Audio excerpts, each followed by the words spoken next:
बलिया, गाजीपुर, चंदौली, वाराणसी, मिर्जापुर और रॉबर्ट्सगंज समेत कुल 13 सीटों के लिए वोट डाले जाएंगे।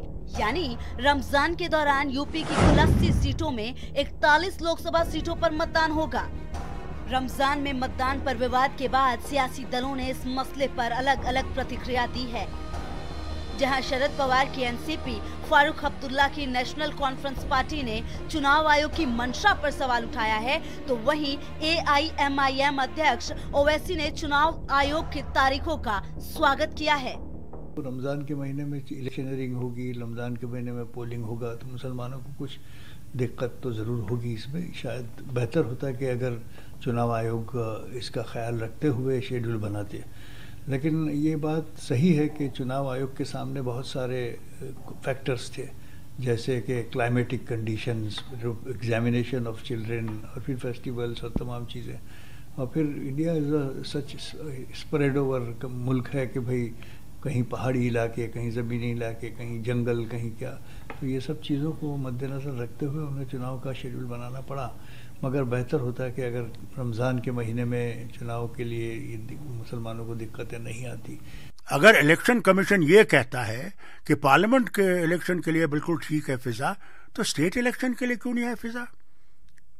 तो पार्लियामेंट इलेक्शन भी नहीं करना चाहिए था इनको, अगर फिजा यहां इतनी खराब है। मुझे हैरानी है ये कह क्या रहे हैं, इन्हें खुद अपने आप को कॉन्ट्रडिक्ट करते हैं कि एक इलेक्शन कर सकते हैं, दूसरा नहीं करेंगे।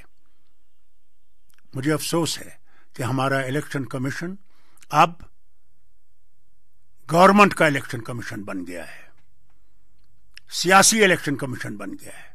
जी, मेरा मानना यह है कि रमजान में इलेक्शन आने से मुसलमानों का जो ईमानी जज्बा होता है, जो रूहानी उनका जो लेवल होता है, वो ज़्यादा होता है। और मुझे पूरा यकीन है कि उस दिन पोलिंग परसेंटेज बढ़कर होगा। इसको क्यों रमज़ान से जोड़ रहे हैं? अरे भाई, उस दिन तो बहुत अच्छी बात है, हमको ये लंच वंच ख़ास तौर से हमारे ख़वातीन को पकाने की ज़रूरत ही नहीं है।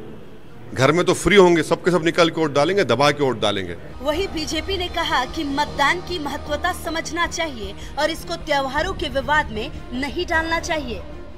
ये एक लोकतंत्र का उत्सव है और उसमें किंतु परंतु नहीं होना चाहिए। और बहुत बड़ा मुल्क है, कहीं ना कहीं कुछ ना कुछ होता है, कहीं परीक्षाएं होती हैं, कहीं नवरात्रे की पूजा हो रही होती है, कहीं रमजान का पवित्र महीना भी होता है और देश अपनी गति से चलता है। तो मुझे लगता है कि सब लोग हम मिलकर, सब भारतीय जो उत्सव है लोकतंत्र का, इसका आनंद लें और ज़्यादा से ज़्यादा अधिक मतदान में हिस्सा लें और एक मजबूत सरकार बनाने में हम आप सब अपना योगदान दें। गैर जिम्मेदाराना बयान है, मैंने देखा अभी टीवी चैनल्स पे चल रहा था, और इस तरह का बयान किसी मुस्लिम धर्मगुरु को नहीं देना चाहिए था, क्योंकि रोज़ा और रोज़े से इलेक्शन का कोई मतलब नहीं है। और ये तो एक लोकतंत्र को मजबूत करने के लिए एक चुनाव होता है, और आपने ऐसे समय पर इस तरह का बयान क्यों दिया है, इसके पीछे आपका क्या मकसद था? क्योंकि हमारा धर्म तो नहीं रोकता है इस चीज़ के लिए। अगर धर्म नहीं रोकता और एक धर्मगुरु ही अगर इस तरह का बयान दे रहा है, तो मुझे लगता है कहीं ना कहीं इस पर सवालिया निशान है और इस सब चीज़ों से बचना चाहिए। रमजान में मतदान पर विवाद नहीं उठना चाहिए, क्योंकि चुनाव आयोग पहले ही बोल चुका था कि उसने त्योहारों, बोर्ड परीक्षाओं, हर बात का ख्याल रखते हुए चुनाव की तारीखों का ऐलान किया है। ब्यूरो रिपोर्ट, भारत समाचार।